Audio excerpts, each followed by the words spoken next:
Hi there and welcome back to Dr. C's Morning Minute. Glad you could be here. Hope all of you had a very Merry Christmas and a wonderful New Year. And with the New Year, you may have some resolutions that include being more assertive in disciplining your kiddos and seeing yourself as more effective in disciplining your kiddos. It's interesting, in talking with parents, it's not uncommon that I get a sentiment that a parent may feel as if being more assertive and more consistent in their disciplining, as good as that might be, they're concerned it might create more disharmony in the home because they'll always be sending their kiddos to time out and doing things of that nature, and that would just create more negativity in the home. Actually, though, what we find is really just the opposite.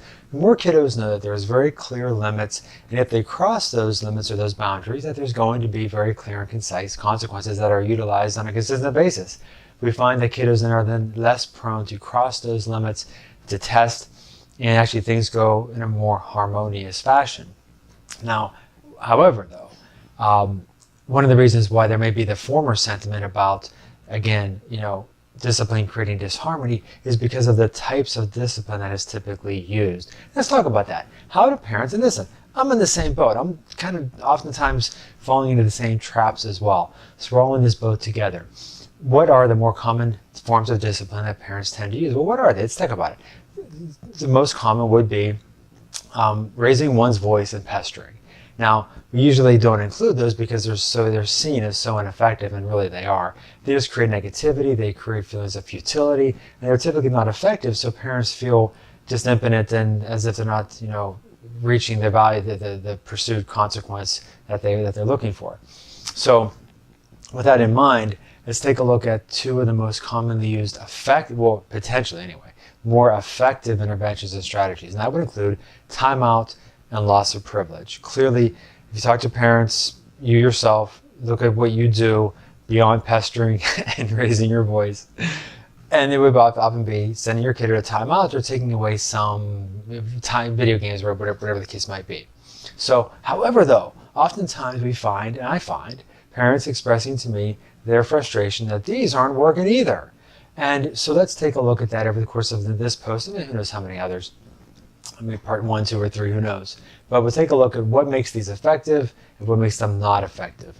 So we'll take a look at loss of privilege first. And that usually entails the kiddo acts up, does something they're not supposed to do, and they lose their video games or their dolls or going outside to play, or whatever the case might be. So some of the more common mistakes would include that the loss of privilege period is simply too long. So the parent says, you've just lost video games for a week.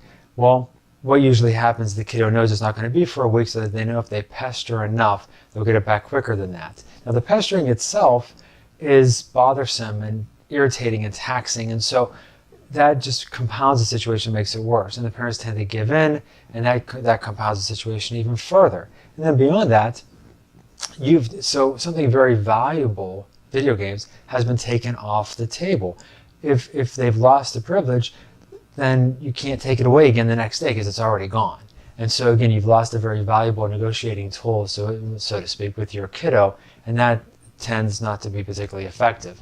Now, there's nothing wrong with creating sort of I hate to use these terms, but a deal with your kiddo that if they've lost their privilege for a certain period of time, if they behave in certain ways or go above and beyond, that they have the potential to get it back quicker. There's nothing wrong with that. But two more effective ways of dealing with discipline, of dealing with loss of privilege specifically, would include, number one, a when then or if then scenario.